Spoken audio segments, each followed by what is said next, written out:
Hi, this is Dana. On this channel, I speak about spiritual warfare.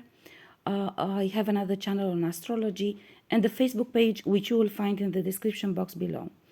The usual caveat, there are individuals, creeps, and low lives who are impersonating me in order to do criminal activity and fraudulent activity using my identity. They are under investigation by authorities, so I invite you to avoid them. Now, for this video, God has guided me to talk about a topic which probably creates some problems for others. For me, it never created a problem, or at least it created problems only when I was very, very young. But as I said in other videos, I established my strategy of dealing with toxic people, and then all my life I kept with that strategy, basically. And I will explain which is that. God showed me to talk about how you deal with people, with toxic people, or these gang stalkers who attack you when they try to emotionally blackmail you, playing the offended one, the upset one, like they get upset when you put them in their place, or they get offended, and of course they deny, they whatever, yeah, they begin the drama, essentially, yeah. They play the victim, God says. Indeed, yes, they play the victim, it's true. Now, I will tell you something which amused me a lot a long time ago, and then I will talk about my strategy. So the funny thing is, a long time ago, I already told the story in another video.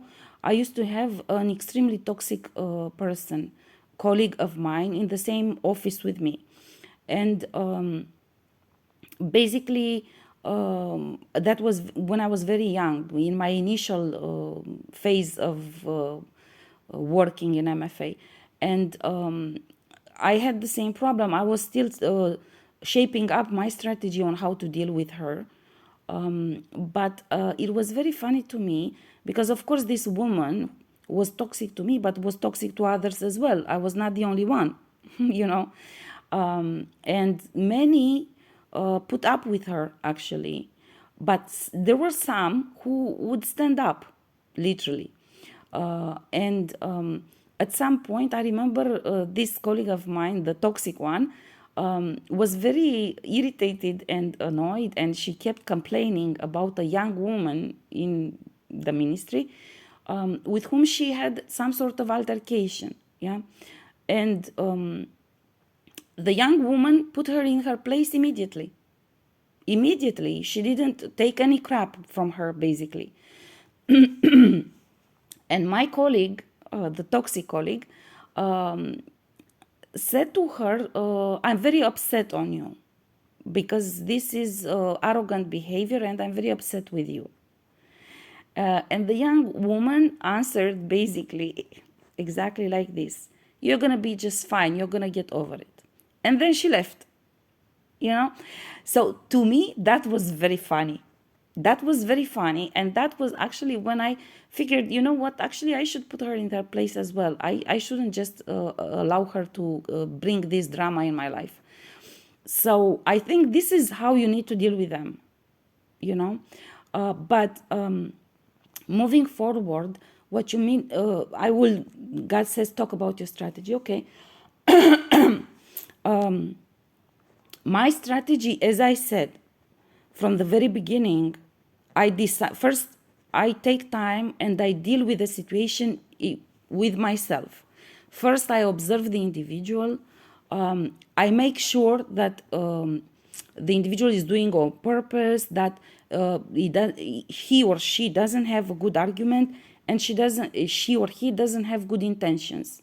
Okay, because there are also some people which are confused and they're not doing it on purpose, or they are manipulated by others or whatever. Regardless, you know, they are toxic and they drain your energy. So for me, first I observe the individual, and then I decide that I need to cut him off. And when I decide within myself that I need to cut him off, I make sure that I create the circumstances and the dialogue in such a way so it won't be a negotiation. We are not chit-chatting, we are not talking, and we are not sharing feelings and opinions. I'm telling you, and period. I'm done with you. And when I'm done with you, there's no dialogue. I'm not even interested to listen to your opinion anymore. I'm done.